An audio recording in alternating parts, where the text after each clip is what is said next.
রাত বাজে তখন প্রায় 3:17।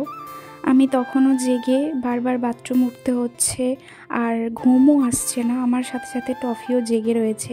মুখ চোখের হাল খুব খারাপ, ঘুমও পাচ্ছে না, আবার শুতেও ইচ্ছা করছে না। এভাবেই রাতটা কাটিয়ে সকালে উঠলাম, উঠে চা আর চপমুড়ি খেলাম। তারপরে এই যে ফ্রেশ হয়ে এখন বসাবো রান্না। এই চালটা না বাঁশকাঠি চাল না কি বলে, সেই চাল ছিল। তো আমার না কদিন ধরেই, প্রায় 10 দিন ধরে আমি আজকে ফ্রায়েড রাইস আর চিলি চিকেন খাবো বলে ঠিক করে রেখেছিলাম।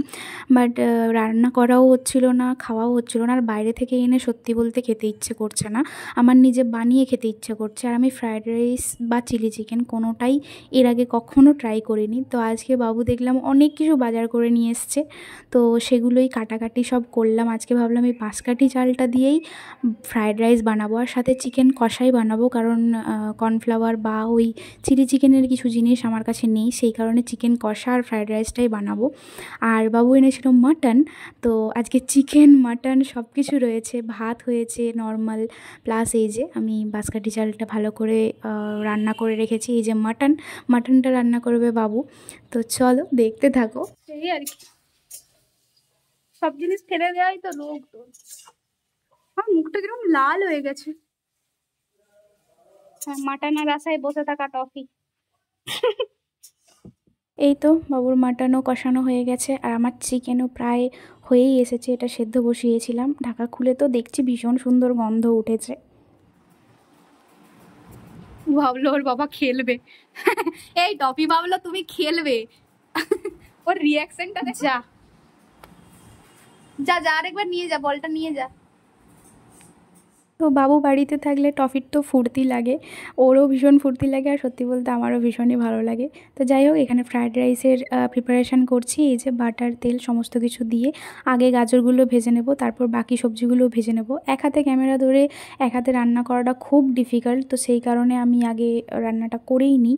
তো চলো, এই যে গোটা গরম মশলা দিলাম, তারপর রাইসটা দিয়ে দিলাম, তারপর এই যে গোলমরিচ গুঁড়ো, স্বাদ মতো নুন, ভেজে রাখা সবজি, আর একটু আজিনা মটর, আর আমি একটু সয়াবিনও দিচ্ছি। তো সেগুলো দিয়ে ভালো মতো এবার একটু হাই ফ্লেম ভেজে নিয়ে নামিয়ে নিয়েছি। তো দেখতে তো খুবই সুন্দর হয়েছে, খাবো। বাট চলো আগে বিছানাপত্র পরিষ্কার করে স্নান টান করে রেডি হয়ে নিই। আর আমি এদিকে এই কাজগুলো করছিলাম, বাবু করছিল হচ্ছে বাকি কাজগুলো। ও ওই সানডেতে বাড়িতে থাকলে কাচাকাচি করা, কারণ আমার যেহেতু এখন ভারী কাজ করা যাবে না, তো সেই কারণে কাচাকাচি, ঘর মোছা, এগুলো ওই করছে। আর আমি এদিকে এইটুকু করেই হাঁপিয়ে গেছি। দেন স্নান টান করে আসলাম, করে এসে এই যে টিপটা পরে নিচ্ছি, স্নান করতে গিয়ে খুলে গেছে। তো চলো আমি এখন একটু বসে থাকবো, কারণ বাবু গেছে স্নানে, ও আসলে দেন তারপরে খেতে বসবো। তো খাবারটা দেখতে বেশ ভালোই হয়েছিল, কিন্তু খেতে খুব একটা রাইসটা ভালো হয়নি। নতুন প্রথমবার বানিয়েছি তাই, কিন্তু চিকেন কষাটা খুব সুন্দর হয়েছিল। তো খাওয়া দাওয়া করে রেস্ট নিচ্ছিলাম, তার মাঝেই মা ফোন করে বলল যে আজকে বোন আসবে আমার কাছে একদিনের জন্য। তো বোন আর একটা বোন, মানে দুটো বোন আসবে, মানে আমার নিজের বোন আর একটা বোন আসবে। তো ওদের জন্যই বাইরে একটু হাঁটাচলা করছিলাম, ওয়েট করছিলাম, তারপরেই দেখলাম ওরা চলে এসেছে। তো চলো এবার টফির রিয়াকশনটা দেখো। সিকে পে কি ফুর্তি! ওরে বাবা রে বাবা, ওরে বাবা, ফেলে দিচ্ছিস টফি মাসিকে? চলাই চলাই, হাই এবার তোকে ধরেছে, নিয়ে থাম থাম, ওখানে চুপ করে দাঁড়িয়ে থাক, চুপ করে দাঁড়িয়ে থাক, নাহলে তুইও পড়বি। হয়েছে, ঠিক আছে, এটাও মাসি। তো দেখো মা আমার জন্য তালের পাল্প বের করে টিফিন বক্সে করে পাঠিয়ে দিয়েছে। কারণ হচ্ছে মাকে একদিন ফোনে বলেছিলাম যে আমার তালের জিনিস খেতে ইচ্ছে করছে, তো যেহেতু বোন আসছিলো তো বোনের হাতেই তালের পাল্পটা বের করে পাঠিয়েছে। জানে আমি একা একা এখন এত কিছু করতে পারবো না, সেই কারণে তালের পাল্প বের করে টিফিন বক্সে করে পাঠিয়েছে। অ্যাকচুয়ালি হয়তো এরকমই হয় মায়েরা, মায়েরা বলবো না, আমার পাপাও অ্যাকচুয়ালি তালটা এনে দিয়েছে যে আমি খেতে চেয়েছি বলে।